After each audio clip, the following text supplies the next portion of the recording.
En 2021, la SIAZ remettait son rapport sur les abus sexuels commis au sein de l'Église catholique depuis les années 50. La SIAZ, c'est la commission indépendante sur les abus sexuels dans l'Église. Plus de 200 000 victimes recensées. Le rapport préconisait des mesures et des compensations financières. Bonjour Pierre-Marie Perriat-Bottonnet.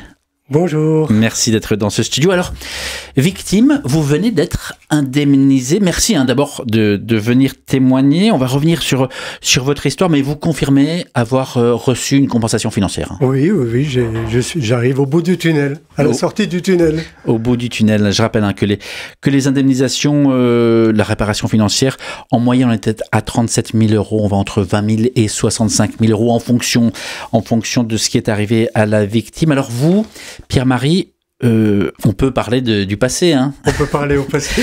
Vous avez 12 ans lorsque vous avez été abusé par un prêtre, vous avez été abusé sexuellement. C'était au petit séminaire de Thonon-les-Bains, en Haute-Savoie. Pendant plus d'1 an, ce prêtre, qui est mort aujourd'hui, est même devenu évêque. Alors, c'était aussi trop pour vous. Après, vous avez rejeté l'église. C'était une descente aux enfers. Qu'est-ce qui s'est passé? Voilà, donc après être sorti du petit séminaire, pour moi, c'était la descente aux enfers par l'alcool, me détruire, parce que quand on rentre dans le déni, c'est ma mère, la femme que j'aimais le plus, qui m'a fait rentrer dans un déni, puisqu'elle ne croyait pas du tout à ce crime. Vous lui en avez parlé? J'en ai parlé. Elle ne vous a pas cru? C'est elle qui m'a fait rentrer dans le déni. Et à partir de ce moment-là, j'étais côté mensonge. Un déni, j'aime bien dire que le déni, c'est le cousin germain du mensonge, et donc on fait une vie en oubliant tout. Et moi, c'est l'alcool je suis tombé dans l'alcool de 17 à 27 ans. À 27 ans, vous avez quitté les montagnes, vous êtes parti, vous avez rencontré votre épouse, si je ne me trompe pas. Est-ce que vous l'en avez parlé? À 27 ans, amour et vérité se rencontrent. C'est-à-dire que j'ai 27 ans, j'ai fait la vérité dans ma vie, j'ai arrêté de boire, je me suis fait soigner moi-même, de moi-même.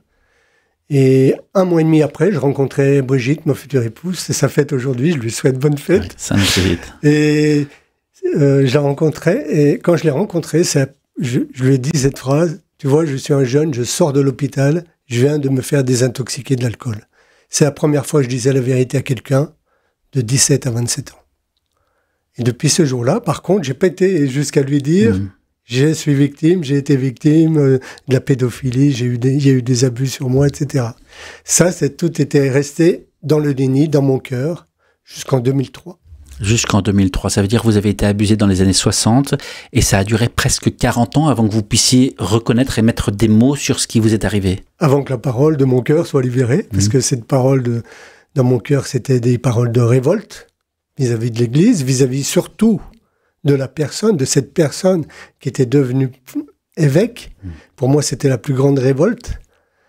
Et après, avec le cheminement, et on comprend aussi que les organismes couvrent parfois leurs méfaits en soit faisant tomber la personne coupable, soit en la relevant, en la mettant plus haut, en lui disant, c'est un deal, en disant, on te met plus haut, mais t'arrêtes tes bêtises. Pierre-Marie, qu'est-ce qui s'est passé en 2003 quand vous avez enfin mis des mots dessus et vous avez mis la lumière sur ces événements, donc près de 40 ans après? J'aime à dire que j'ai été blessé par un prêtre, guéri par un autre prêtre.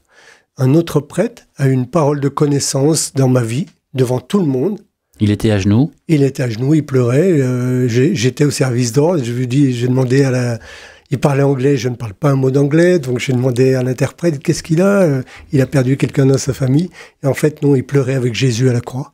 Et qu'est-ce qu'il disait? Et en se levant, il a dit: je demande pardon de la part de Jésus. Je pleurais avec Jésus, je demande pardon à tous les jeunes qui ont été blessés par des prêtres et des évêques. C'est comme si, moi, il m'avait mis à nu devant cette foule qui était là. Et vraiment, j'ai témoigné le soir même.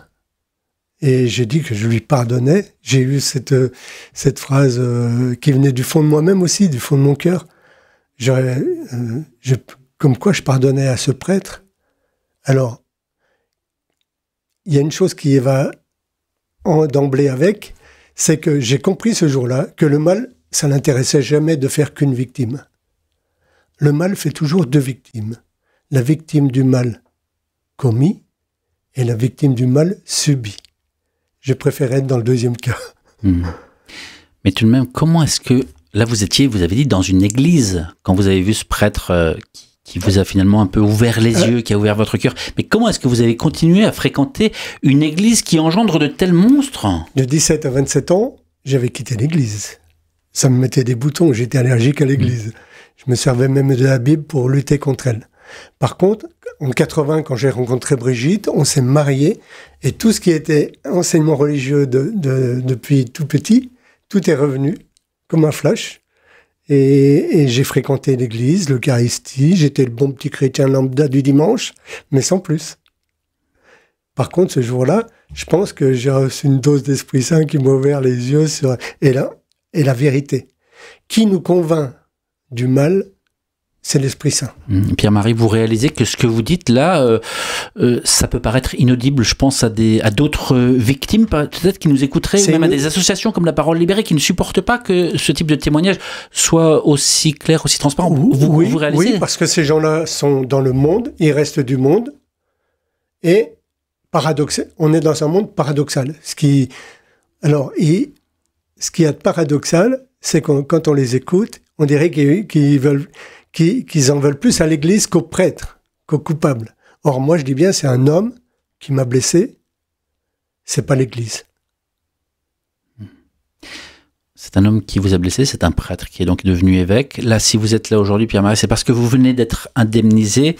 Mais tout de même, est-ce que l'argent va cicatriser cette plaie ouverte? Non, du tout. L'argent, l'argent, pour certains d'ailleurs, ne représente rien, parce que c'est vraiment minime, comme j'allais dire, réparation. Alors si l'argent ne représente pas grand-chose, il n'y a pas eu justice non plus parce que cet homme est mort. Comment est-ce que vous pouvez avancer, continuer à vous reconstruire si la justice n'a pas été rendue? La justice, d'abord la première justice a été rendue, c'est le jour, la première justice, c'est la justice de Dieu qui m'a été offerte le jour où j'ai pardonné à cet homme. J'étais et par contre, là, j'ai demandé expressément, j'aurais pu rester là, mais j'ai demandé d'être indemnisé et pour demander justice à l'homme, à l'Église. Est-ce que l'Église est juste? Eh bien oui, l'Église est très juste, puisque quand elle a tout fait, suite au rapport de la SIAS, elle a tout fait, elle a mis des instances indépendante d'elle, c'est-à-dire que c'est pas elle qui s'arrange, c'est pas des arrangements, c'est bien des indépendants, des personnes indépendantes, docteurs, psychologues, etc., qui vont juger et de l'indemnité à donner. Et alors que ce soit blessé par des prêtres ou blessé par des religieux, c'est deux instances différentes, mais elles marchent. Et j'allais dire, moi j'ai demandé par réparation en 2022, on est en 2024, c'est la sortie du tunnel. Donc pour moi, la justice des hommes est passée après la justice de Dieu, mais la justice rend libre. C'est la justice qui nous rend libre, c'est ce qui nous libère, elle nous rapporte la paix vis-à-vis de... Alors, ces gens qui... Souvent, les gens, comme je dis, ceux qui accusent, qui restent à accuser l'Église, ils restent dans l'accusement, ils accusent, mais en même temps, ils sortent pas, ils veulent pas sortir, ils recherchent pas la paix. S'ils recherchaient la paix, ils diraient, elle est juste. Elle a rendu justice, elle est allée jusqu'au bout. Après, chaque victime, moi je pense aussi aux victimes, chaque victime, il faut avoir le courage de choisir la lumière plutôt que de rester dans les blessures, dans les cicatrices des blessures, et se victimiser. Une victime est belle à partir du moment où elle se relève. Les plus belles victimes des camps de concentration, c'est ceux qui sont revenus. Les morts, laissons les morts enterrer les morts. Pierre-Marie Beria-Bottonnet, merci pour votre témoignage. Merci d'être venu en direct sur RCF Hauts-de-France. Eh bien, racontez votre histoire et aussi témoigner finalement de votre amour pour l'Église. Merci à vous. Et que l'Église le raconte aussi.